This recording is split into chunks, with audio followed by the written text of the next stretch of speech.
And the time is 6:44, and that was Ransom there with Long Hot Days. Nice bouncy song, wasn't it? It certainly was. So Ransom. We play a big range of songs, don't we? So we've had a little bit of, I wouldn't say really call it bluegrass, but we've had some really traditional, like today's country music. We've had some ballads in there.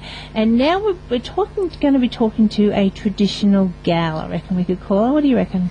Yeah, and I'll tell you what, the interesting thing about the young lady that we're going to be talking to is that she's certainly not the demographic that you would normally think is right into the country music, into traditional country music, and that, of course, we refer to Rachel Jillett, and she's on the phone now. G'day, Rachel, how are you?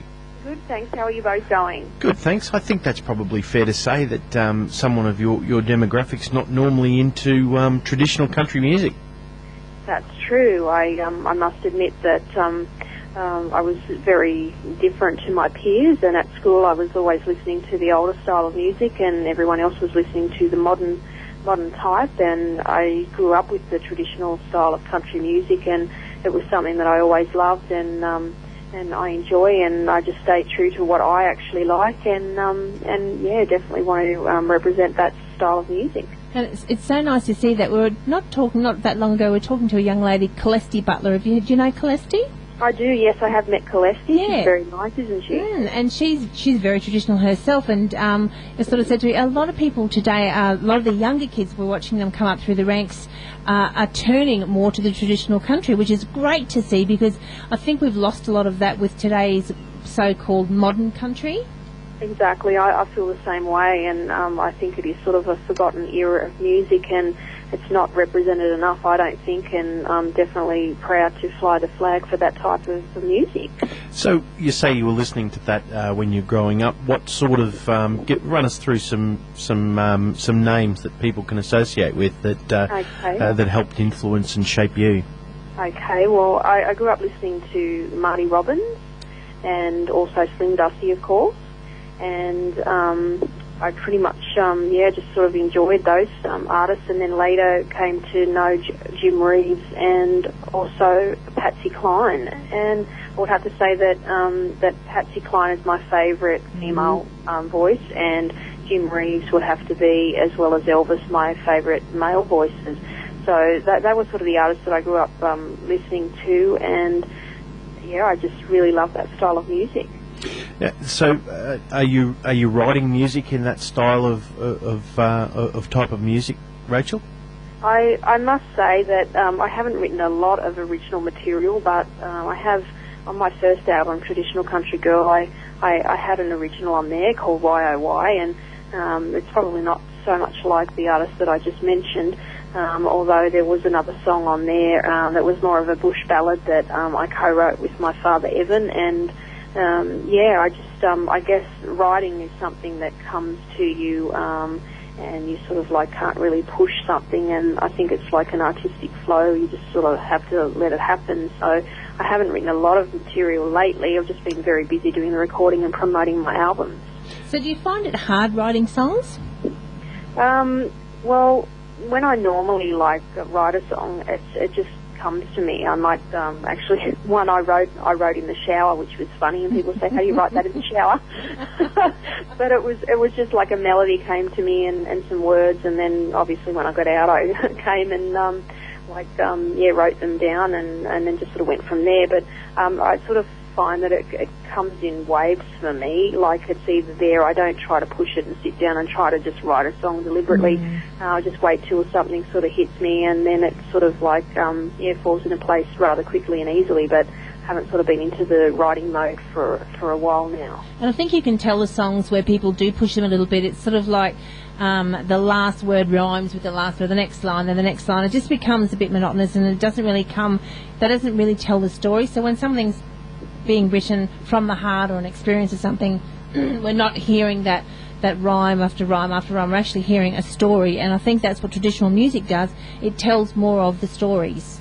Yes, exactly. It is really nice, and it's always nice to share music that has a meaning and that people can relate to, and I find that those are the more successful songs and the ones that people like to listen to because they can relate to the story in it, and it sort of portrays life experiences, and of course people can relate to those. Now, you're from country New South Wales. Tell the listeners a little bit about Rachel Jillett. Like, do you just play the acoustic guitar? What sort of instruments do you play? How old were you when you got into music? That sort of stuff. Okay. Well, I grew up in New South Wales in the country. I'm about 2.5 hours or 2 3/4 hours away from Tamworth, and grew up around like lots of animals, like horses and working dogs, that sort of thing, and grew up with my dad actually playing like the rhythm guitar, and we had regular sing-songs in our family, which were always something that we look forward to. And my sister Carmel and I used to have our little Mickey Mouse tambourines, and we used to tap those along and sing along with our family sing-songs. My mum actually would sing along as well, and she often played the piano, so music was always in our household in some form. That's my little dog talking to you right now. Well, that's okay. She wants to join in as well. That's Velvet. She wants to say hello. Well, hello, Velvet. So, yeah, it's just, like sort of the country sort of lifestyle, and growing up around the traditional country music. And I actually liked those sort of older style songs, and then I started to try to play them on Dad's guitar, and then I was given an acoustic guitar for my 14th birthday after it was decided that I was going to keep with it, and I was definitely interested in it, in pursuing learning the guitar. And my dad actually, he taught me my guitar chords, and then I just pretty much just played by ear, playing the songs for enjoyment, and the songs that I actually knew myself, and just doing it for the love of it. So that's pretty much my story. Do you play any other instruments or just the guitar? All right. No. Well, does a triangle count? And wait a minute, the Mickey Mouse tambourine. You've got to add that in there. Yes. Definitely. We're not going to let you live that one down. No, that's funny. No, I must say, no, pretty much just the guitar. I have a little bit of a play on the piano, but I'm not professionally taught or trained or anything like that. So it pretty much is just sort of like mucking around on things myself. But I would have to say mainly the guitar and a bit of piano, but mainly the rhythm guitar just to accompany myself. I'll give you a tip for the piano. Always sing in the key of C, and you'll never have to play a black note. Okay? Makes it a lot easier. That's good, actually. My sister and I wrote the notes on the piano when we were little, and they're still on the keys in the black text stuff. Oh, nice. You'll have to take a photo of that and put it in your next album cover. That'll be cool. Yeah, that would be, actually. That's a great idea. Yeah. I went searching for the Mickey Mouse tambourines, so I couldn't find them. So. That's it. If I find one, I'm sending it down. I'm going to go looking now too. All of a sudden, Rachel Gillett's house gets inundated by people sending her Mickey Mouse tambourines. We won't give out the address, just in case. No, that's all right. That's fine. We're going to be playing memories of Tent Hill. Tell us a little bit about Tent Hill. Okay. Well, do you mean the song or the area? Oh, well, tell us about the song. It's obviously based on a true story, and tell us a little bit about the background behind it. Definitely. Well, that's the actual song that I was referring to earlier that my father wrote. I had a small hand in co-writing it, and it's like a true account of his upbringing in his little village area of Tent Hill. It was very a booming mining town in the early 1800s, and apparently Chinese went there, and then they set up lots of tents on in the area, and that's why it was named Tent Hill. And they had lots of different things there, and it was very well known for the mining area.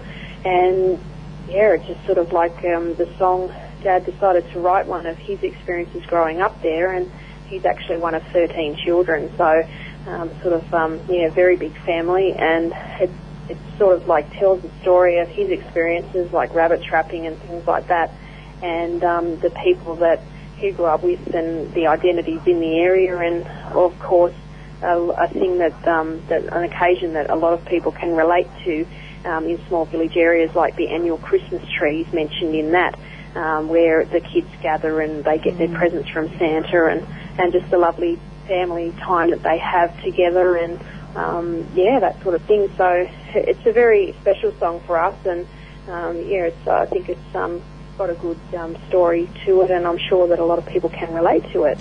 Well, it's lovely to catch up with you tonight, Rachel. If people want to find out more, maybe get a copy of some of your music, it's Rachel Jillett, RACHEL, Jillett, JILLETT.com.au. You can jump on there and order the music. Also have a bit of a sample and have a listen to it and find out a little bit more about Rachel Jillett. Thank you for telling your story to our listeners tonight. It's lovely to catch up with you, Rachel, and we're going to go out now with Memories of Tent Hill. Well, thanks very much for having me on the program, and thank you for being interested in what I do, and it's been great to be on your program. Thanks very much, and thank you to everyone who's listening. No worries. Thanks, Rachel.